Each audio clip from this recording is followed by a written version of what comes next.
ndabyibuka umunsi umwe nari nsohotse banshumuriza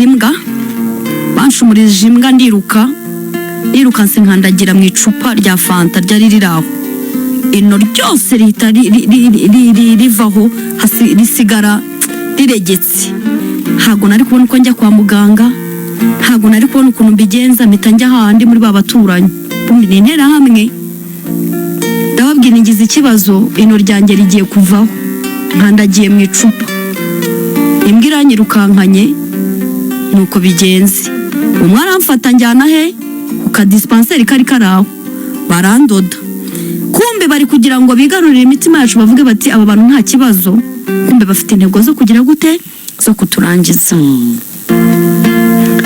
Ndabyibuka umunsi wakurikiyeho twaburanye na mama na musaza wanjye, turaburana ntabwo nari nzi aho bari, sigana na musaza wanjye agahinja. Yego, ngiye kumva numva baje bafungura birukanka ngo zanyana zimwe, bavuze ibitutsi, bakunda gukoresha ibitutsi bibi cyane. Mbicyumvishe mpita ninjira munsi y'igitanda ku kanya. Mu kwinjira munsi y'igitanda urabona ko kundi baza bashakisha umuntu bagira gute, nibwo umwana ko akunda atangira gusakuza yiganiriza akora ibiki. Uwo munsi icyo kintu nacyo ntabwo kijya kimvamo, nibwo nafashe umunwa n'amazuru by'uruhinja ndafata byose.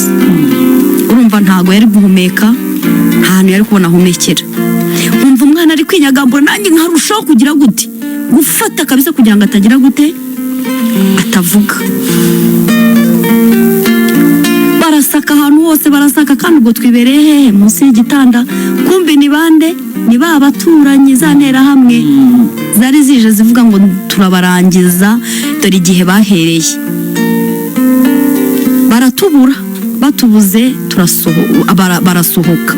Bagisohoka dusohokamo gake gake n'uruhinja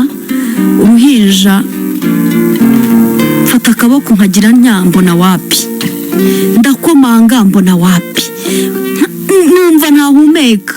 Mu marira narize uwo munsi, ndongera kuyarira. Nararize ndarira, ndavuga ndishe jyewe niyiciye musaza wanjye. Ku myaka ingahe? Ku myaka 7. Twari twaratojwe gusenga.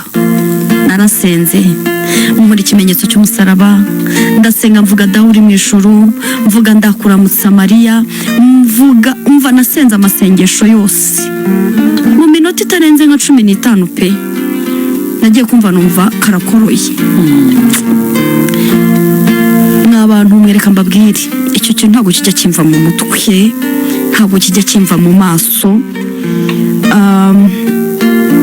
Nicyo gihe numvishe mu mutima wanjye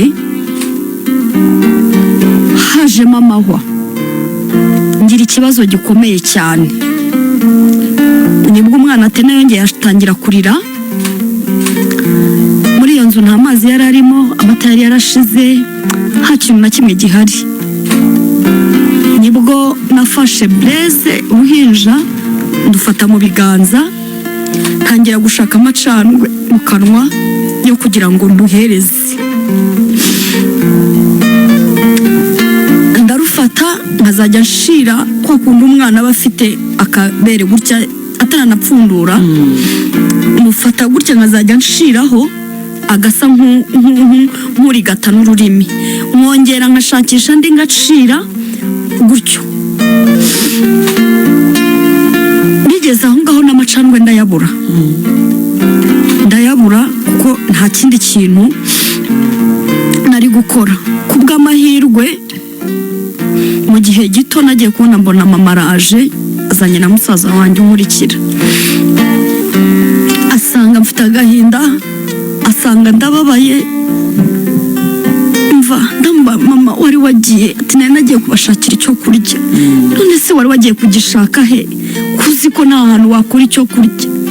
Yatuzaniye biswi icyo gihe ntabwo nzabyibagirwa.